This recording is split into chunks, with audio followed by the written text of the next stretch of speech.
Hello everyone, welcome to my channel Shilpa's daily life. আমার এই নতুন ব্লগে তোমাদেরকে জানাই অনেক অনেক ওয়েলকাম আর অনেক অনেক ভালোবাসা। এখন কিন্তু 1:45 মতো বেজে গেছে আর স্নান পুজো সমস্ত কিছু কমপ্লিট হয়ে গেছে, ছেলে ঘুম থেকে উঠে পড়েছে। আর আজকে কিন্তু রয়েছে আমাদের বাড়িতে মনসা পুজো, মানে থাপন সংক্রান্তির যে পুজো হয়, জ্যৈষ্ঠ মাসের সংক্রান্তির পুজো, সেটাই হবে আজকে। তো মোটামুটি শাশুড়িমা সব জোগাড় করে ফেলতে, যেহেতু এখন আমার ছেলে ছোটো, আমার ঘুম থেকে উঠতে একটু লেট হয়। তো শাশুড়িমা যেহেতু তাড়াতাড়ি উঠে পড়ে, তো শাশুড়িমা কাজ টাজগুলো মোটামুটি করে নিয়েছে। আমাদের এদিকে আবার কারেন্টটাও চলে গেছে, তাই না পাপা?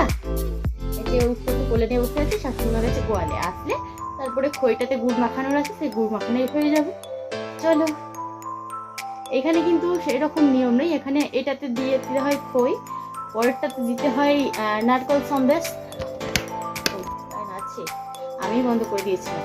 নারকেল নাড়ু দিতে হয় না, আর হচ্ছে চাল কড়াই ভাজা দিতে হয়। কিন্তু আমার বাবার বাড়িতে থাপন, দশহরা আর একটা কি হয়, ঢেরা পাল্লা, তিনটেতেই কিন্তু নারকেল নাড়ু দিতে হয়, খই দিতে হয় আর চাল কড়াই ভাজা দিতে হয়। আর এখানটাতে তিনটেতে তিন রকম এরকম দিতে হয় আর কি। তো যাদের যাদের যেমন নিয়ম। চল, আপাতত আমরা দুজন বসেই থাকি।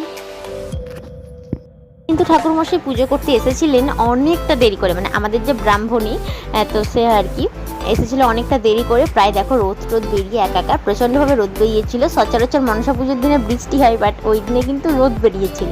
তো দেখো মোটামুটি তো সমস্তটাই জোগাড় করে দেওয়া হয়েছে। আমার বড় জায়দের মেজো জায়দের পুজো করে তারপর আমাদের মন্দিরটাতে আসবে, সেখানে পুজো করবে। তো এদিকে কিন্তু পুজো হচ্ছে, অন্যদিকে কিন্তু আমার ছেলে উঠেও পড়েছে। তো ওকে একটু ছাতা মাথায় করে নিয়ে সামনেটাতে একটু দাঁড়িয়েছিলাম, যাতে ও পুজোটা দেখে আর কি। তো সেই কারণে তো যাই হোক, তারপর খাবার দাবার তো আজকে আগেই বানিয়েছিলাম সম্ভবত লুচি, বাট আমি খাইনি। এই যে কুমড়ো আলুর তরকারি বানিয়েছিলাম পটল দিয়ে, সেটা দিয়ে পান্তা ভাত আমাদের নিয়মে রাখতে হয়, সেটা দিয়েই আমি খেয়ে নিলাম। আর এইদিকে দেখো দুপুরবেলা আমার ছেলে এখানে খেলা করছে, ও তো আগে ঘুমিয়ে নিয়েছে, এখন আর কি করবে, খেলছে আর কি বসে বসে। তো ওর সাথেই আমি সময়টা কাটাচ্ছি। তো আমি একটু বানিয়ে নিয়েছিলাম গরম ভাত, ডাল ছড়ানো ফেনা ভাত আর মাছ ভাজা তো ছিলই সাথে, সেটাই খেলাম। আর এদিকে দেখো আমার ছেলে এখন ঘুমিয়ে পড়েছে। বাট আজকে আমার মনটা ভীষণই খারাপ, কারণ কি ছেলেকে নিয়ে না খাবার বানাচ্ছিলাম, আর ছেলে না তখন একটু পড়ে গিয়ে মাথাতে একটু আঘাত লেগেছে।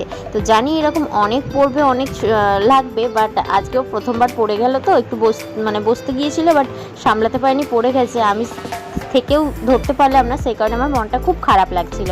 তো দেখো আজকে কিন্তু বিকেলের দিক করে বাপি এসেছিল জামাই ষষ্ঠী নিমন্ত্রণ করতে, যেহেতু এটা আমার 2 মাস আগের ভিডিও, তো সেই কারণে আর কি মিষ্টি তো নিয়ে এসেছিলো বাপি। আর আমার বাড়ি থেকে পাঠিয়েছিল কলা, তো সিঙ্গাপুরি কলাটাও কিন্তু আমাদের জন্য বাপি নিয়ে এসেছিলো, মা পাঠিয়ে দিয়েছিল। কেমন লাগলো অবশ্যই কিন্তু কমেন্ট করে জানিও।